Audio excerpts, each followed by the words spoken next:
ഗജാനനം ഭൂതഗണാതിസേവിതം കപിത്ഥജംബൂബലസാരഭക്ഷിതം ഉമാസുതം ശോകവിനാശകാരണം നമാമി വിഘ്നേശ്വരപാദപങ്കജം. വെള്ളപ്പളുങ്കു നിറമൊത്ത വിദഗ്ധരൂപി കള്ളം കളഞ്ഞു കമലത്തിലെഴുന്ന ശക്തി വെള്ളത്തിലെ തിരകൾ തള്ളിവരും കണക്കിനുള്ളത്തിൽ വന്നു വിളയാടുക സരസ്വതീ നീ. ഗുരുർബ്രഹ്മ ഗുരുർവിഷ്ണു ഗുരുർദേവോ മഹേശ്വര ഗുരു സാക്ഷാത് പരബ്രഹ്മ തസ്മൈ ശ്രീ ഗുരവേ നമഃ.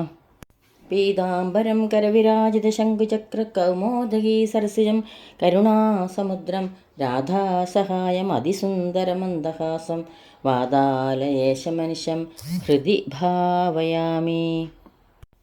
ഗോപാലരത്നം ഭുവനൈകരത്നം ഗോപാംഗന യൗവനഭാഗ്യരത്നം ശ്രീകൃഷ്ണരത്നം സുരസേവരത്നം ഭജാമഹേ യാദവവംശരത്നം. എല്ലാവർക്കും നമസ്കാരം. ശ്രീകൃഷ്ണ ഭക്തിയുടെ അമൃതധാരയായി ശ്രീ വില്യമംഗലത്ത് സ്വാമിയാരിൽ നിന്നും ഒഴുകിയെത്തിയ ആ ശ്രീകൃഷ്ണ കർണാമൃതത്തിലെ 2-ാം സർഗത്തിൽ 61 മുതൽ 65 കൂടിയ ശ്ലോകങ്ങളാണ് ഇവിടെ ഇന്ന് സ്മരിക്കുന്നത്. ഒരു കാര്യം ഓർമ്മിപ്പിക്കുകയാണ്, ഈ വീഡിയോ കാണുന്നവർ സബ്സ്ക്രൈബ് ചെയ്യാനും ലൈക്ക് ആൻഡ് ഷെയർ ചെയ്യാൻ മറക്കരുത്. ശ്ലോകം 61. കൈലാസോ നവനീതതി ക്ഷിതിരിയം പ്രാഗ്ജഗ്ധമൃല്ലോഷ്ടതി ക്ഷീരോദോ വിനിബീതദുഗ്ധദിലസൻ സ്മേരേ പ്രഫുല്ലേ മുഖേ മാത്രാജീർണധിയാ ദൃഢം ചകിതയാ നഷ്ടാസ്മി ദൃഷ്ടക്കയാ ധൂ ധൂ വത്സക ജീവജീവചിരം ഇത്യുക്തോ വദാന്യോ ഹരി. സ്മേരേ പ്രഫുല്ലേ മുഖേ ചിരിക്കുന്ന തുറന്ന വായിൽ ലസൻ കൈലാസ തെളിഞ്ഞു കാണുന്ന കൈലാസപർവ്വതം നവനീതതി പുതുവണ്ണയായി തോന്നുന്നു. ഇയം ക്ഷിതി ഈ ഭൂമണ്ഡലം പ്രാഗ്ജഗ്ധമൃലോഷ്ടതി മുൻപ് തിന്ന മൺകട്ടയായി തോന്നുന്നു. ക്ഷീരോദ അഭി പാലാഴിയും നിബീത ദുഗ്ധതി മുമ്പ് കുടിച്ച പാലായി തോന്നുന്നു. മാത്ര അമ്മ യശോദയാൽ അജീർണതിയ അജീർണ രോഗം ബാധിച്ചതാണെന്ന് കരുതി ദൃഢം ചകിതയ നഷ്ട അസ്മി വല്ലാതെ ഭയപ്പെട്ട് ഞാൻ നശിച്ചല്ലോ. കയാ ദൃഷ്ട ഏതൊരുത്തിയാണ് ഇവനെ കണ്ടത്. വത്സക ധൂ ധൂ ഉണ്ണി ധൂ ധൂ ചിരം ജീവ ജീവ നീ വളരെക്കാലം ജീവിക്കണേ. ഇതി ഉക്ത എന്നിപ്രകാരം പ്രാർത്ഥിക്കപ്പെട്ട ഹരി ന അവതാത് ഭഗവാൻ ഹരി ഞങ്ങളെ രക്ഷിക്കട്ടെ. യശോദ 2 പ്രാവശ്യം കൃഷ്ണൻ്റെ വായിൽ ലോകം മുഴുവനും കണ്ടതായി ഭാഗവതം ദശമസ്കന്ധത്തിൽ വർണ്ണിച്ചിട്ടുണ്ട്.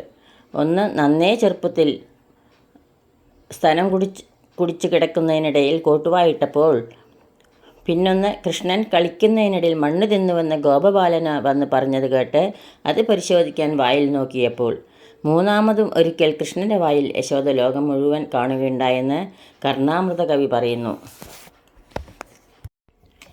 ചിരിച്ച് വായ തുറന്നു നിൽക്കുന്ന ഉണ്ണികൃഷ്ണൻ്റെ കുഞ്ഞുവായിൽ ഒരു ദിവസം യശോദ ലോകം മുഴുവൻ ചെറുതായി കണ്ടു. അപ്പോൾ കൈലാസം വെണ്ണയാണെന്നും ഭൂമണ്ഡലം മുമ്പൊരു നാൾ തിന്ന മൺകട്ടയാണെന്നും പാലാഴി കുറച്ചു മുമ്പ് കുടിച്ച പാലാണെന്നും യശോദയ്ക്ക് തോന്നി. ആരിൽ നിന്നോ കൊതി ബാധിച്ച് മുമ്പ് തിന്ന വെണ്ണയും മണ്ണും കുടിച്ച പാലുമെല്ലാം അകത്ത് ദഹിക്കാതെ കെട്ടിക്കിടക്കുകയാണെന്നും യശോദ തെറ്റിദ്ധരിച്ചു. എന്നിട്ട് വല്ലാതെ ഭയപ്പെട്ടു. എന്തു ചെയ്യേണ്ടെന്നുവെന്നറിയാതെ പരിഭ്രമിച്ച് എന്തോ മന്ത്രം ജപിച്ച് കൃഷ്ണൻ്റെ നെറുകയിൽ ധൂ ധൂ എന്ന് ഊതുകയും തൻ്റെ മകന് ദീർഘായുസ്സുണ്ടാവണമേ എന്ന് പ്രാർത്ഥിക്കുകയും ചെയ്തു. ഈ വിധത്തിലുള്ള ഒരു സംഭവം കവി ഭാവനയിൽ കണ്ടതാണ് ഈ ശ്ലോകത്തിൽ കൂടി. കുട്ടികൾ എന്തെങ്കിലും തിന്നുന്നത് ഭക്ഷണക്കൊതിയുള്ള ആരെങ്കിലും കണ്ടാൽ കുട്ടികൾക്ക് വയറ്റിൽ ദഹനക്കേടും മറ്റുമുണ്ടാകും. അതിന് കൊതിയാപ്പെടുക എന്നാണ് പറഞ്ഞു വന്നിരുന്നത്. അതിനുള്ള പ്രതിവിധി എന്ന നിലയിൽ ചില മന്ത്രം ജപിച്ച് ഊതി മാറ്റുന്ന ചില സ്ത്രീകളുണ്ടായിരുന്നു. ഉൾനാടുകളിൽ നടപ്പുണ്ടായിരുന്ന രോഗവും ചികിത്സയുമായിരുന്നു ഇത്. ധൂ ധൂ എന്ന് പറഞ്ഞത് ഇതിൻ്റെ അനുകരണമാണ്. ശ്ലോകം 62. അമ്മിഞ്ഞ കുടിച്ച് സന്തോഷിച്ച് ചിരിക്കുന്ന ഉണ്ണികൃഷ്ണൻ്റെ പുഞ്ചിരി വർണ്ണിക്കുന്നു. അടുത്ത ശ്ലോകത്തിൽ കൂടി. കിഞ്ചിത് കുഞ്ചിതലോചനസ്യ പിബത പര്യായ പീതം സ്തനം സദ്യ പ്രശ്നുത ദുഗ്ധബിന്ദുമപരം ഹസ്തേന സമ്മാർജത മാത്രൈകാങ്കുലീലാളിതസ്യ ചിബുകേ സ്മേരാനനസ്യാധരെ ശൗരേ ക്ഷീരകണാന്വിതാ നിപതിതാ ദന്തദ്ദുതി പാതുന. കിഞ്ചിത് കുഞ്ചിതലോചനസ്യ, കണ്ണുകൾ തെല്ലെന്നു കൂമ്പിയിരിക്കുന്നു. പര്യായപീതം സ്ഥലം, ക്രമത്തിൽ മാറി മാറി കുടിച്ച പിബത, കുടിച്ചുകൊണ്ടിരിക്കുന്നു. സദ്യ പ്രശ്ന ദുഗ്ധബിന്ദു, പെട്ടെന്ന് പാൽത്തുള്ളി ചുരന്ന. ഹസ്തേന സമ്മാർജത, കുഞ്ഞിക്കൈ കൊണ്ട് തടവിക്കൊണ്ട്. മാത്രാ ചിബുകെ, അമ്മ യശോദ താടിയിന്മേൽ ഏകാങ്കുലീലാളിതസ്യ, ഒരു വിരൽ കൊണ്ട് തൊട്ട് ഓമനിക്കുന്നു. ശൗരേ, അങ്ങനെയുള്ള ഉണ്ണികൃഷ്ണൻ. അധരേ നിപതിത, ചുണ്ടിന്മേൽ പതിഞ്ഞ. ക്ഷീരകണാന്യത ദന്തദ്ദുതി, പാൽത്തുള്ളിയോടുകൂടിയ പുഞ്ചിരി. ന പാതു, നമ്മളെ രക്ഷിക്കണമേ. കണ്ണുകൾ തെല്ലെന്നു കൂമ്പി അമ്മിഞ്ഞപ്പാൽ കുടിച്ചുകൊണ്ടിരിക്കുന്നതും അങ്ങനെയുള്ള ഉണ്ണികൃഷ്ണൻ്റെ ചുണ്ടിന്മേൽ പതിഞ്ഞ പാൽത്തുള്ളിയോടുകൂടിയ പുഞ്ചിരി. നമ്മളെ രക്ഷിക്കണമേ. ശ്ലോകം 63. ഉത്തുംഗസ്തനമണ്ഡലോ പരിലസത് പ്രാലംബമുക്താമണേ അന്തർബിംബിതമിന്ദ്രനീലനികര ഛായാനുകാരിദ്ദുതി ലജ്ജാവ്യാജമുപേത്യ നമ്രവദന സ്പഷ്ടം മുരാരേർവപു പശ്യന്തി മുദിതാ മുദേസ്തു ഭവതാം ലക്ഷ്മീർ വിവാഹോത്സവേ. ലക്ഷ്മി വിവാഹോത്സവത്തിലെ മനോഹരമായ ഒരു ചിത്രമാണ് ഈ ശ്ലോകത്തിൽ കൂടെ ലീലാശുക കവി വർണ്ണിക്കുന്നത്. ലക്ഷ്മീദേവി നിത്യാനന്ദ സ്വരൂപൻ്റെ മുമ്പിൽ മുഖം കുനിഞ്ഞു നിന്ന് തൻ്റെ മുത്തുമാലയിൽ പ്രതിബിംബിച്ചു കണ്ട പരമസൗന്ദര്യം മതിയാവോളം തൃപ്തി വരാത്ത കണ്ണുകൾ കൊണ്ട് നുകരുന്നു. ശ്ലോകം 64. കൃഷ്ണേനാംബഗദേന രന്തുമധുന മൃദ്ഭക്ഷിതസ്വേച്ഛയ സത്യം കൃഷ്ണ ക ഏവമാഹമുസലീ മിഥ്യാംബ പശ്യാനനം വ്യാദേഹീതി വിദാരിതേ ശിശുമുഖേ ദൃഷ്ട്വാ സമസ്തം ജഗന്മാതാ യസ്യ ജഗാമ വിസ്മയപദം പായാത്സ ന കേശവ. അംബ, അമ്മേ, അധുനാ രന്തും ഗേതേന, ഇന്ന് കളിക്കാൻ പോയപ്പോൾ കൃഷ്ണേന സ്വേച്ഛയാ മൃദ്ഭക്ഷിത, കൃഷ്ണൻ മതിയാവോളം മണ്ണ് തിന്നു.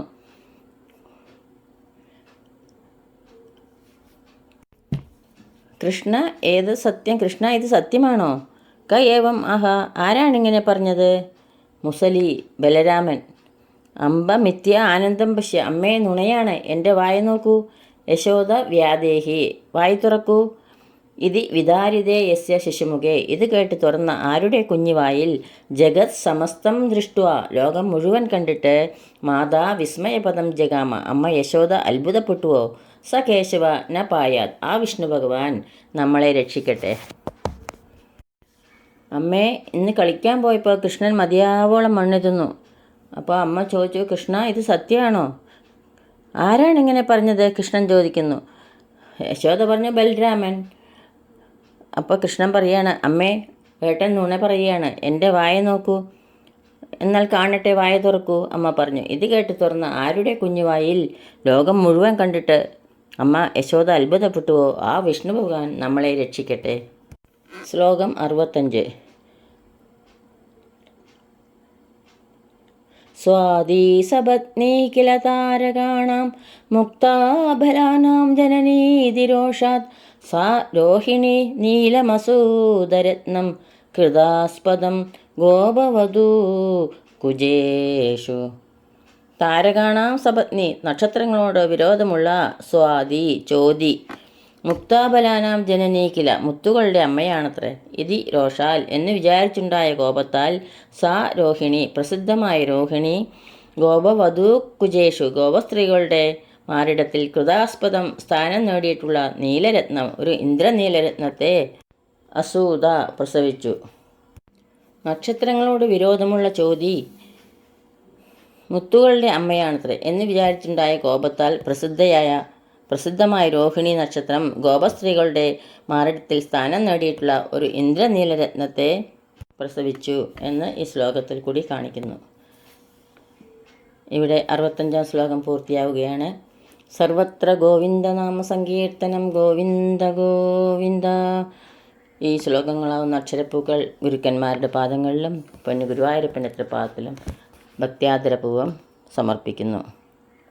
യദക്ഷരപദഭ്രഷ്ടം മാത്രാഹീനം ത്വയേദ്ഭവേത് തത്സർവം ക്ഷമ്യതാം ദേവ നാരായണ നമോസ്തുതേ നാരായണ നമോസ്തുതേ. കായേന വാചാ മനസേന്ദ്രിയൈർവാ ബുദ്ധ്യാത്മനാ വാ പ്രകൃതേ സ്വഭാവാത് കരോമി യത് സകലം പരസ്മൈ നാരായണായേതി സമർപ്പയാമി. സർവം നാരായണായേതി സമർപ്പയാമി. സ്വസ്തി പ്രജാഭ്യ പരിപാലയന്താം ന്യായേണ മാർഗേണ മഹീം മഹീഷാ ഗോബ്രാഹ്മണേഭ്യ ശുഭമസ്തു നിത്യം. ലോകാ സമസ്ത സുഖിനോ ഭവന്തു ലോകാ സമസ്ത സുഖിനോ ഭവന്തു ലോകാ സമസ്ത സുഖിനോ ഭവന്തു. എല്ലാവർക്കും ശാന്തിയും സമാധാനവും ഭഗവത് ഭക്തിയും അതുപോലെ പൊന്നു ഗുരുവായൂരപ്പൻ്റെ അനുഗ്രഹം ഉണ്ടാകട്ടെ എന്ന് പ്രാർത്ഥിക്കുന്നു. സർവത്ര ഗോവിന്ദനാമ സങ്കീർത്തനം ഗോവിന്ദ ഗോവിന്ദ സദാ സർവത്ര ഗോവിന്ദനാമ സങ്കീർത്തനം ഗോവിന്ദ ഗോവിന്ദ.